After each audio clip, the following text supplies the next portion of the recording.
अल्प विकसित देशों के लिए बढ़ती मांग की एक गलत मान्यता, wrong assumption of increasing return. संतुलित वृद्धि का सिद्धांत बढ़ती मांग प्रदान करने के लिए संतुलित निवेश की जरूरत और बढ़ते प्रतिफलों की का पाया जाना पहले से ही मान लेता है, परंतु ये संभव नहीं है क्योंकि जो अल्प विकसित देश है उन देशों में जो है अगर बढ़ते प्रतिफल को अपनाया जाएगा तो जो है घटते प्रतिफल प्राप्त होंगे, क्योंकि घटते हुए प्रतिफल ही संतुलित वृद्धि के पक्ष में जाते हैं। नेक्स्ट है, विकास के लिए पूंजी का गठिलापन आवश्यक नहीं है। Capital lumpiness not essential for development.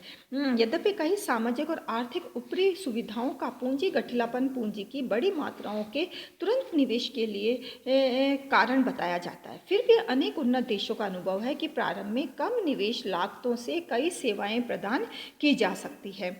अतः जो है, जैसा कि प्रोफेसर सिंगर कहते हैं कि अल्प विकसित देशों को महान चिंतन करने की राय देना तो अच्छा है, परंतु महान ढंग से कार्य करने की राय देना नासमझी की बात होती है। बेशर्त जो है इससे उन्हें अधिक उसकी अपेक्षा अधिक करने की उत्तेजना मिलती है जितना उनके साधन अनुमति देते हैं। नेक्स्ट है, सरकारी निर्देश और निवेश संभव नहीं है। Government direction and investment not possible. जैसा कि सिद्धांत के विरुद्ध एक आक्षेप ये भी किया गया है कि ये सिद्धांत विकास प्रक्रिया चलाने का कार्यभाग सरकार को देता है, परंतु ये संभव नहीं है क्योंकि सारी इसमें समस्याएं आती है जब आर्थिक अनियमितताएं और सामाजिक लागतों से बचा जा सके, परंतु ये धारणा बहुत ही असामंजस्यपूर्ण है कि मानी नहीं जा सकती है।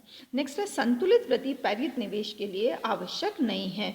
Balance growth not essential for induced investment. Kurihara के अनुसार मार्क्सके की धारणा के विपरीत जहाँ तक अल्पविकसित देश का संबंध है, संतुलित वृद्धि निजी निवेश को प्रेरित करने के लिए नहीं चाहिए बल्कि स्वयं अपनी ही खातिर चाहिए।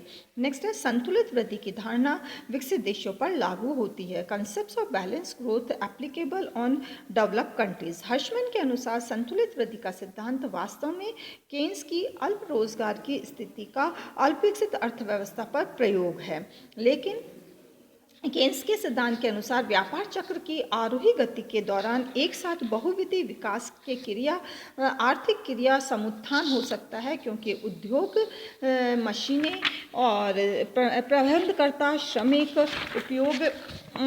उपभोग आदतें, ये सभी अपने अस्थायी रूप से बंद कार्यों और कार्यभागों को फिर से शुरू करने को की ही प्रतीक्षा में मौजूद रहते हैं, परंतु अल्पविकसित अर्थव्यवस्था में बात ऐसी नहीं है।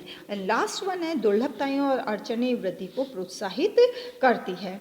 प्रोफेसर पॉल स्टीटन के अनुसार ऐतिहासिक दृष्टि से संतुलित वृद्धि से नहीं बल्कि दुर्बलताओं और अड़चनों से ही उन आविष्कारों को प्रोत्साहित किया गया जिन्होंने इंग्लैंड और संसार की आर्थिक प्रणालियों में क्रांति ला दी, और उन आविष्कारों ने आगे नई दुर्लभताएं और अड़चनें उत्पन्न की है। इस प्रकार से डॉक्टर सिंगर के शब्दों में निष्कर्षतः यह कहा जा सकता है कि संतुलित वृद्धि का सिद्धांत गलत नहीं है, बल्कि इस दृष्टि से समय पूर्व है कि यह गत्यारोध तोड़ने पर लागू होने की बजाय सतत वृद्धि की बात की अवस्था पर लागू होता है। Thank you.